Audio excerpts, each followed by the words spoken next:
seja bem-vindo. E eu queria que você começasse colocando para nós, Marcelo, se realmente hoje não dá para vender nada, especialmente essa área da construção civil, sem estar baseado em pesquisa e sem entender o que o consumidor pensa. Bom dia.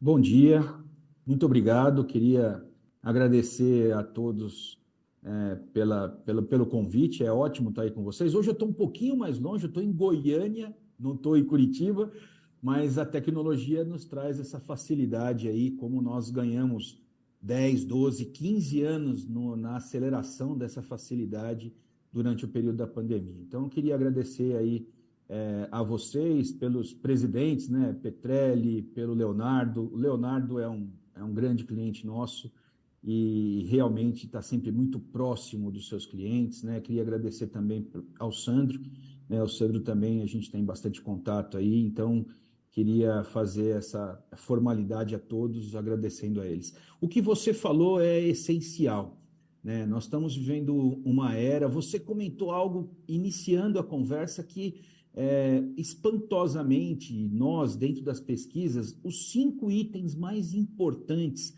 para tomada de decisão de compra de um imóvel, 2 deles espontâneos, 2 deles são segurança, né? Nós temos ainda o item mais importante, a localização, o segundo item já a segurança, o terceiro item preço. Então, olha que interessante, nós estamos falando preço e condições de pagamento, é o terceiro e quarto item. E o último item, segurança no bairro. Então, a preocupação com segurança espontaneamente ela é tão grande que ela, com certeza, impacta de 5 em 2 itens. Então, olha que interessante a gente ouvir a tecnologia voltada para essa segurança, né? E o que está acontecendo não só para a segurança do condomínio, mas também para a segurança do bairro, com a possibilidade da filmagem através de câmeras, a possibilidade das pessoas serem identificadas de maneira facial para poder facilitar o acesso daqueles já liberados nos condomínios, como foi falado há pouco aí. Então, realmente isso é algo importantíssimo.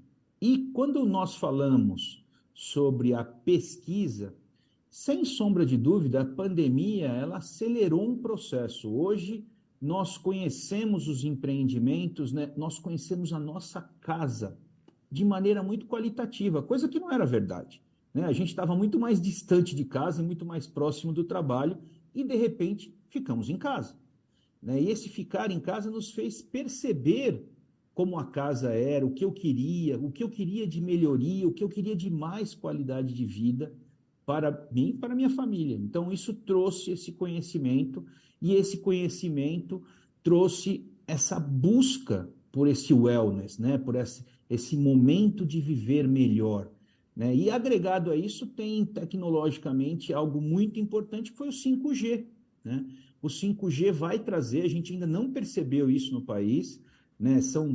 É mínimo, hoje existem 2% apenas das residências têm alguma utilização do IoT no Brasil, enquanto nos Estados Unidos e na Europa a gente já está batendo números próximos a 20%, mas o 5G, a grande melhoria do 5G não é só a comunicação pelo telefone celular, com certeza será a internet das coisas, e isso cada vez mais, e a gente tem como exemplo aí a própria Sercontel e o Leonardo com a Yoshi, uma preocupação que essas casas sejam mais inteligentes, que esses apartamentos tenham essa comunicação de inteligência através da internet das coisas. Então, estar próximo do seu cliente, entender as demandas, as necessidades do seu cliente, nunca foi tão importante.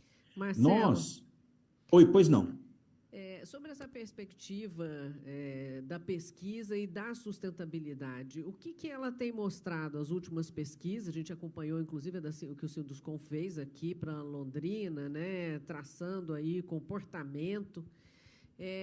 Dentro dessa perspectiva, o que as pessoas estão olhando para o aspecto social e ambiental, que você acha que agrega e pode virar modelo aí para as construtoras?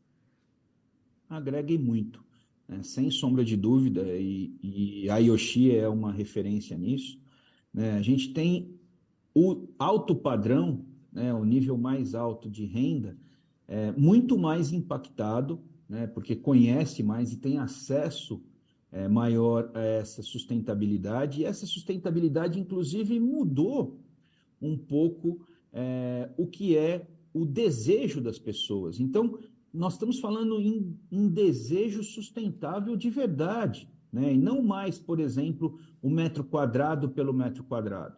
Então, eu quero ser sustentável, inclusive, a compensação de recursos, né? Eu não preciso ter uma piscina maior que a do meu vizinho. Eu quero ter uma piscina que eu possa utilizar quando ela realmente for o momento para utilizar. Então, conseguir mensurar toda essa utilização através desses recursos. E os recursos que eu estou falando não são só financeiros, né? São ambientais, são sociais. Né? Então, a gente tem mais um recurso mais importante, que é a natureza, por exemplo, na qual as pesquisas que a gente fez ultimamente são altamente impactadas em todos os segmentos. Né? Mesmo os produtos mais econômicos, hoje, eles precisam de qualquer tipo de sustentabilidade, seja reuso de água, né, de chuva, alguma outra maneira de economia da iluminação através da arquitetura. Né? A arquitetura consegue nos trazer hoje maneiras de ser muito mais sustentáveis e empreendimentos que, inclusive, ganham chancelas dessa sustentabilidade. Então, sem sombra de dúvida, a gente está vendo esse crescimento na relação do consumidor, na experiência do consumidor com o produto imobiliário.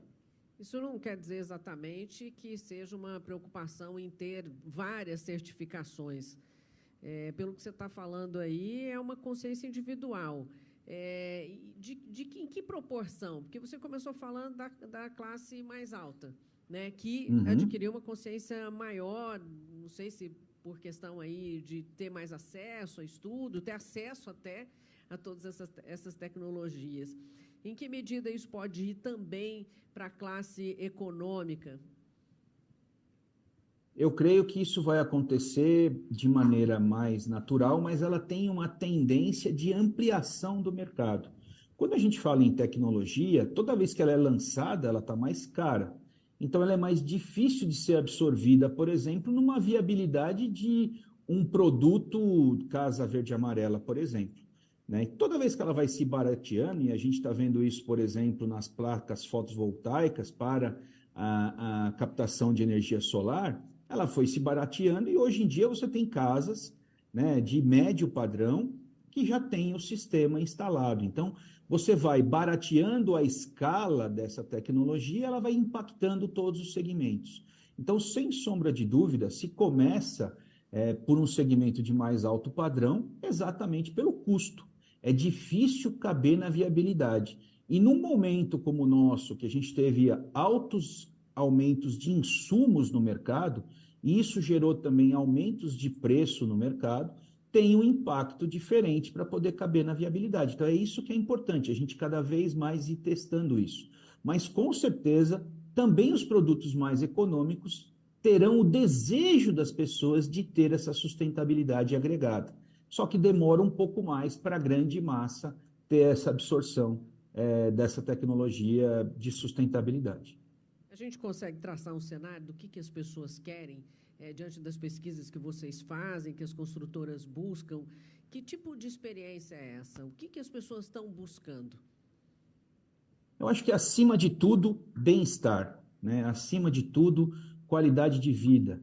E isso vai trazendo algumas preocupações, como a gente lá atrás achou diferente fazer uma coleta seletiva de lixo. Então, tudo isso vai agregando e a gente vai fazendo cada vez mais. Né? Então, cada vez que você tem o reuso da água em torneiras, por exemplo, na área comum, inclusive que são restritas para as crianças não beberem como água potável, mas elas são totalmente viáveis para poder lavar um pátio, lavar um subsolo. Então, isso é muito importante. Né? Você conseguir agregar, por exemplo, toda a parte de energia sustentável. Então, quando que acende a luz, quando que apaga, o arquitetônico deixar aqueles ambientes com maior iluminação natural. Então, esses são os itens que são vistos de maior importância. Né?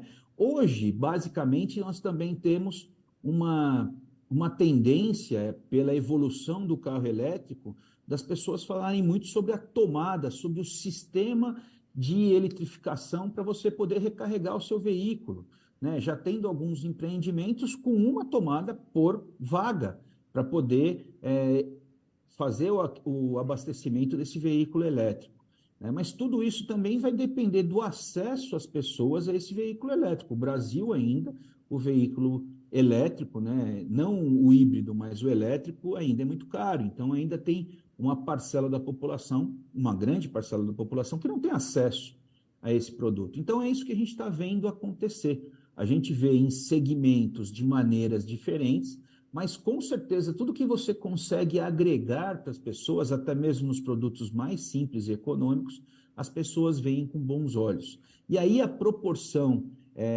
ela é só diferente porque algumas vezes não cabe na viabilidade e a pessoa também não tem capacidade de pagamento de pagar a mais pelaquela tecnologia.